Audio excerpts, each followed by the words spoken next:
Saat sedang berjalan, tiba-tiba gadis ini melihat seorang gadis sebayanya yang sedang berdiri di atas batu terjal itu. Gadis lincah itu mengajaknya bicara, namun gadis itu hanya terpaku. Gadis lincah itu pun berkata jika dia berasal dari Jerman. Namun gadis ini terus mengatakan hal-hal yang dihafalkannya saat berlatih dengan sang ayah. Tiba-tiba terdengar suara sang ibu memanggil gadis bernama Sophie itu. Yang akhirnya Sophie pun beranjak pergi, namun dia sempat menawarkan untuk memberikan tumpangan padanya. Namun gadis ini berkata jika dia ingin jalan kaki saja. Sementara wanita ini masih terus berusaha mencari lelaki bernama Eric Heller itu, di mana Eric pun sedang berada di suatu wilayah dan berenang di lautan itu menuju ke suatu tempat.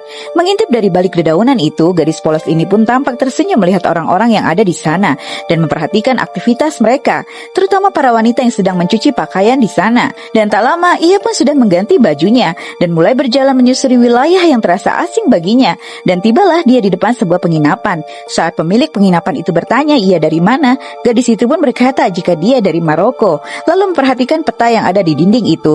Lalu dia pun menggunakan bahasa Arab yang cukup membuat pria itu terkejut. Lalu mereka pun berbicara. Ia mengatakan jika ia membutuhkan kamar untuk menginap, namun ia tak memiliki uang. Akhirnya pria baik hati itu pun memberinya sebuah kamar gratis untuknya menginap. Ia pun bertanya tentang semua benda yang ada di kamar itu, karena dia tak pernah melihat benda-benda elektronik tersebut sebelumnya.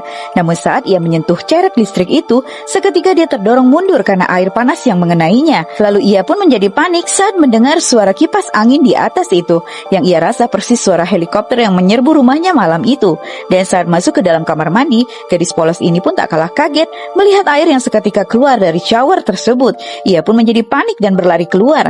Namun saat di luar, tanpa sengaja dia pun kembali bertemu dengan gadis lincah bernama Sophie dan adiknya. Lalu apa yang akan terjadi selanjutnya, guys?